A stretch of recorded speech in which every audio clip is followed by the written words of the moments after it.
আসসালামু আলাইকুম সবাইকে, আশা করি সবাই ভালো আছেন। মুশফিকুর রহিমের 99তম টেস্ট শুরু হয়ে গেছে। কেন এই নামেই টার্ম করছি বিষয়টা, কারণ এই পুরো টেস্ট সিরিজের মধ্যে আসলে টেস্ট চ্যাম্পিয়নশিপ রিলেটেড কোনো লেনাদেনা নেই। এই টেস্ট সিরিজটার ভেতরে আসলে অন্যান্য কোনো মাইল ফলকে কে ছুঁয়ে যাবেন সেই ব্যাপারগুলো নেই। পুরোটাই মনে হচ্ছে মুশফিকুর রহিমের টেস্ট ক্যারিয়ারটাকে সেলিব্রেট করার একটা উপলক্ষ, এবং এই উপলক্ষটা অবশ্যই বাংলাদেশের ক্রিকেটের জন্য খুব ইম্পর্টেন্ট। কারণ আমরা আসলে 2000 সালে টেস্ট স্ট্যাটাস পাওয়ার পর থেকে এই যে 25 বছরের টেস্ট জার্নি, সেখানে আসলে লনজিভিটির যে বিষয়টা থাকে সেই বিষয়টা কিন্তু একজন ক্রিকেটারই এখনো পর্যন্ত প্রমাণ করতে পেরেছেন শুরু থেকে শেষ পর্যন্ত, সেটা হচ্ছে মুশফিকুর রহিম। 2005-এ ইংল্যান্ডের বিরুদ্ধে তার ডেবিউর পর 20 বছর তিনি কাটিয়ে দিয়েছেন এই ইন্টারন্যাশনাল ক্রিকেটে, এবং টেস্ট ক্রিকেট খেলার 20 বছর পূর্তিটা তাও হয়ে গেছে। এবং ওভারঅল আমরা যদি চিন্তা করে দেখি, এই মুহূর্তে অ্যাক্টিভ ক্রিকেট প্লেয়ার্স যারা এই মুহূর্তে টেস্ট ক্রিকেট খেলছেন তাদের মধ্যে মুশফিকুর রহিম সবচেয়ে বেশি সময় ধরে টেস্ট ক্রিকেটটা খেলছেন। 20 বছর ধরে তিনি রয়েছেন এবং এখনো তিনি active player. So overall world ক্রিকেটেই মুশফিকুর রহিমের কিন্তু আলাদা একটা জায়গা আমরা এই মুহূর্তে দেখতে পাই। এই বছরের শুরুতেই অ্যাঞ্জেলো ম্যাথিউস তিনি রিটায়ারমেন্টে চলে গিয়েছিলেন, শ্রীলঙ্কার এক লেজেন্ড। মুশফিকুর রহিম আসলে যে ফিটনেসটা বজায় রাখছেন 38 বছর বয়সে এসেও, তার ফিটনেস, তার টেস্ট ক্রিকেট খেলার যে ক্ষুধা, সবকিছু মিলিয়ে তো মনে হচ্ছে তিনি আরো বেশ কিছু বছর টেস্ট খেলে যেতে চাইবেন যদি তিনি ফিট থাকেন এবং ফর্মে থাকেন, বাংলাদেশে দলটায় কন্ট্রিবিউশন যদি দিতে পারেন। যাই হোক, মুশফিকুর রহিমের জন্য অবশ্যই আগাম একটা শুভকামনা আমাদের রয়েছে, যেন তিনি এই টেস্টটা ভালো মতন খেলে তারপর দ্বিতীয় যে টেস্টটা হবে ঢাকাতে সেটাও যেন তিনি খেলতে পারেন, এবং সেটাই হবে তার 100তম টেস্ট মিরপুরের মাটিতে, হোম অফ ক্রিকেটে। মুশফিকুর রহিম অবশ্যই ব্যাপারটাও রাঙিয়ে রাখতে চাইবেন। তবে এই যে ওভারঅল 100 টেস্টের জার্নি, সেটা এত বিলম্বিত কেন হয়েছে, কেন 20 বছর সময় লেগেছে বাংলাদেশের একজনের 100 টেস্টে পৌঁছে যেতে? কারণ মোস্ট লাইকলি ব্যাপারটা এরকমই যে অন্যান্য যারা বেটার ক্রিকেটিং নেশনস আছে, India, England, Australia, south Africa, New Zealand, Pakistan, Sri Lanka, West Indies, যাদের কথাই বলি না কেন, তুলনামূলকভাবে তাদের চেয়ে কম টেস্ট বাংলাদেশ কিন্তু সাধারণত খেলে, এবং কোনো কোনো বছর দেখা যায় 2টো টেস্ট খেলছে বাংলাদেশ, 4টা টেস্ট খেলছে বাংলাদেশ। সো এভাবে করে এগিয়ে যেতে থাকলে আসলে ওই 100 টেস্টে পৌঁছে যাওয়াটা কিন্তু খুব কঠিন একটা ব্যাপার।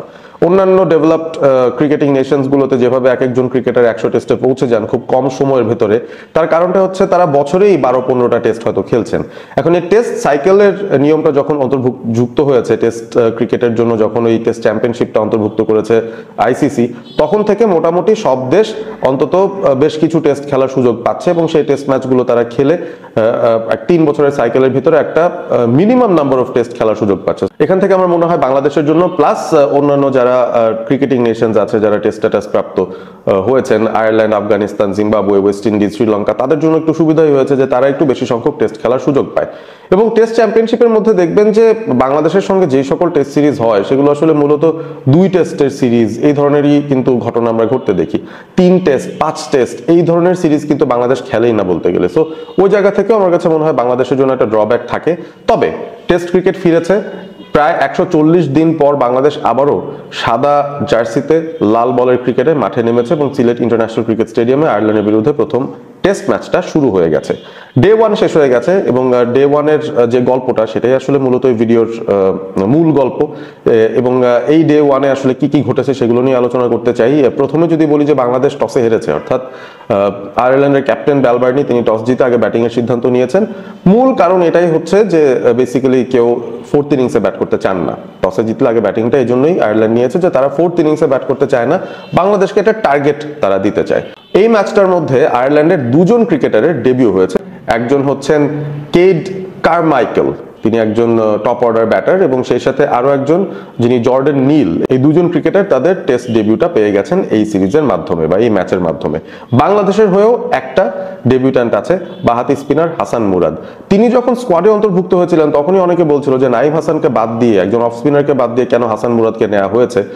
তারপরও হোম টেস্টে খেলা হচ্ছে, সেখানে তো নাইম সাধারণত সুযোগটা পেয়ে যান, যেহেতু তৃতীয় স্পিনারের খোঁজ যখন বাংলাদেশ করে তাইজুল এবং মিরাজের পর, ডেফিনেটলি হাসান তিনিই থাকেন, নাইম হাসান তার নামটাই উঠে আসে।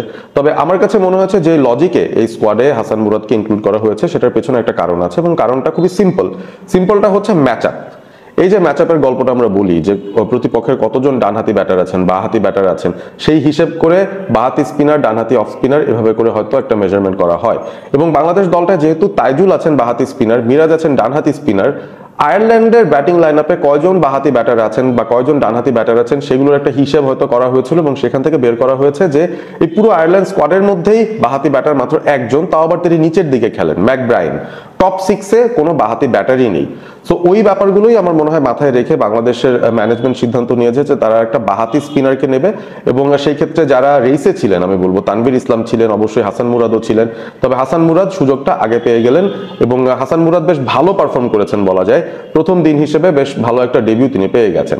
তার টেস্ট ক্যাপটা তিনি গ্রহণ করেছিলেন। বাংলাদেশের বাহাতি স্পিনারদের মধ্যে সর্বকালের সেরা স্পিনার যদি বলা হয় তাইজুল ইসলাম, উইকেট প্রাপ্তির দিক থেকে তিনি সবাইকে ছাড়িয়ে চলে যাচ্ছেন টেস্ট ক্রিকেটে।